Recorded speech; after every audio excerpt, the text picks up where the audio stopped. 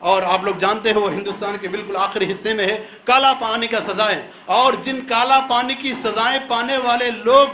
ان میں زیادہ تر اہل حدیث علماء ہے اور عوام ہے۔ اتنا ہی نہیں، جعفر تانسری رحمت اللہ علیہ جو کہ 18 صدی کے ایک بڑے عالم ہیں، وہ لکھتے ہیں کالا پانی کے نام سے کتاب ہی لکھے انہوں نے، اس کتاب کے اندر تاریخ لکھتے ہیں، لگ بھگ ان کی زندگی 20 سال سے لے کر آخری وقت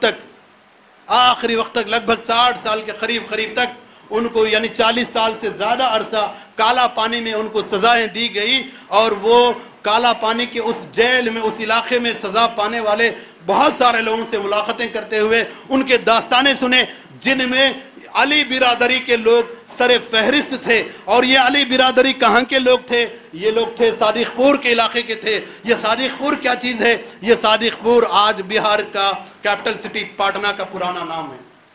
بہار کا کیپٹل سٹی پٹنہ کا پرانا نام صادق پور ہے، اور اس کو عظیم آباد بھی کہا جاتا۔ صادق پور تو ایک محلہ ہے، اصل نام عظیم آباد ہے، اس میں ایک محلہ صادق پور ہے، اور پورا کا پورا محلہ اہل حدیث کا ہے۔ اور انگریزوں نے وہاں بلڈوزراں چلا کر پورے کے پورے بستی کو ان لوگوں نے نشت و نابود کر دیا، اور عوام کی تعداد، اور یہ بات کون لکھتے ہیں؟ نہرو سن 64 میں 1964 میں آزادی ملنے کے بعد بہار کے ایک بڑا کانفرنس میں، ایک بڑے جلسے میں، جو انڈیا کے پرائم منسٹر، پہلا پرائم منسٹر نہرو، وہ اعتراف کرتے ہوئے کیا کہتے ہیں؟ پورے ہندوستان کے عوام کی قربانی کو، جو کہ اس ملک کو آزاد کروانے میں، پورے ہندوستان کے عوام کی قربانی کو، جو اس ملک کے آزاد کروانے میں جو ان کی قربانیاں تھے، ان قربانیوں کو ترازو کے ایک پلے میں رکھا جائے، صادق پور والوں کی قربانیوں کو دوسرے پلے میں رکھا جائے تو صادق پور کا بھاری رہے گا۔ تو آپ سوچئے یہ کون کہہ رہا ہے؟ پنڈت جواہر لال نہرو اعتراف کرتے ہیں۔ اتنا ہی نہیں، ہم لوگ جو آزادی کے نام بھی آج بچے ہم بڑے شوق سے انگلش میڈیم سکولوں میں پڑھا رہے ہیں، وہ لوگ اگر کسی مجاہد آزادی کا نام بتاؤ تو پورا کا پورا غیروں کا نام بتائیں گے، اکا دکا شاید ابوالکلام آزاد یا حکیم اجمل خان یا کوئی ایک دوسرے دو نام بتاتے ہیں، لیکن اکثر عوام کو نہیں معلوم۔ اس سبجیکٹ پر میرے پاس اردو کے علاوہ خاص طور پر یہ 20 سال میں ریسرچ کیے گئے، اور انٹرنیشنل لیول پر پورے دنیا کی لائبریریوں میں گھومتے ہوئے سید نصیر احمد گنٹور کے رہنے والے تیلگو میں کتابیں لکھے، 20 سے زائد کتابیں ہیں، وہ پورا کا پورا سیٹ میرے پاس ہے، میں نے پورا مطالعہ کیا ہے اس کا۔ اور اللہ اکبر، گنتے جائے ہمارے قرب و جوار کے علاقے کے لوگ بھی ہیں، مجاہد لوگ تھے جو اس ملک کو آزاد کرانے میں قربانیاں پیش کیے ہیں، لیکن خاص طور پہ ہمارا علاقہ جو ہے، یہ لوگ ناواقف ہیں ان تاریخی سے، وہ لوگ ناواقف ہیں اس چیزوں سے، اور اپنے غربت کی زندگی میں، معاشی کی تلاش میں، اور نہ دین کو انہوں نے اپنایا، نہ دنیا کی حقیقت کی تاریخ کو جانا، جس کے نتیجے میں بڑا نقصان آج ہم بھگت رہے ہیں۔ تو سامعین اکرام، آزادی جو ہے بڑی مشکلات سے، اس وقت انگریز سزا کیسے دیتے تھے؟ بڑی بھیانک سزائیں ہوتی تھی۔ اگر ان کے خلاف میں لڑنے والے کوئی مجاہد لوگ اس علاقے میں اگر ہے تو ان کو یہاں سے یو پی لے جایا کرتے تھے، اور ایسے ٹرین کے ڈبوں میں لے جاتے تھے جو کہ مال گاڑیاں، جو کہ کوئلہ وغیرہ چلتا، اور 47 سے پہلے جو کہ ٹیکنالوجی اتنا ڈیولپ نہیں تھا، بالکل بہت کم رفتار سے، اور 1863 میں ڈلہوسی نے، انگریز کا ایک آدمی جنہوں نے ٹرین کو یہاں شروع کیا بامبے سے تانا تک 1863 میں، اس کے بعد لوگوں کو مجرم، ان کے نظر میں مجرم تھے، لیکن وہ حقیقت میں مجاہدین آزادی جنہوں نے اس ملک کی انگریزوں کے غلامی سے نجات دلانے کے لیے جو لڑ رہے تھے، ان سارے چیزوں کو ان لوگوں کو کہاں سے انسپائر، ان لوگوں کو کہاں سے یہ چیز ملی؟ تو ان لوگوں کو ملی تو قرآن سے ملی، ان لوگوں کو ملی تو انبیاء علیہ السلام کے تاریخ سے ملی، کیونکہ انگریز عوام کو غلام بنا کر اپنا حکمرانی کرنا چاہتے تھے، ایسا نہیں۔ اسی لیے آپ لوگ جانتے ہیں سر فہرست تو آج مہاتما گاندھی ہے، سر فہرست تو آج مہاتما گاندھی ہے۔ افسوس کے ساتھ کہنا پڑتا ہے مہاتما گاندھی کو بھی آزادی کی حقیقت میں انقلاب دلانا ہے، ان کو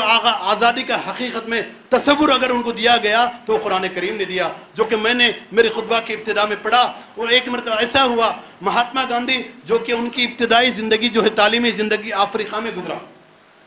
میں پہلے ہی بتایا یہ ایک سمندر ہے، میں بہت چیدہ واقعات کا ذکر کر رہا ہوں. تفصیل کے لیے جاننا انٹرسٹ رکھنے والے رابطہ کر سکتے. ایک الگ پورا ایک دن بھی اگر بتایا جائے تو کم ہے.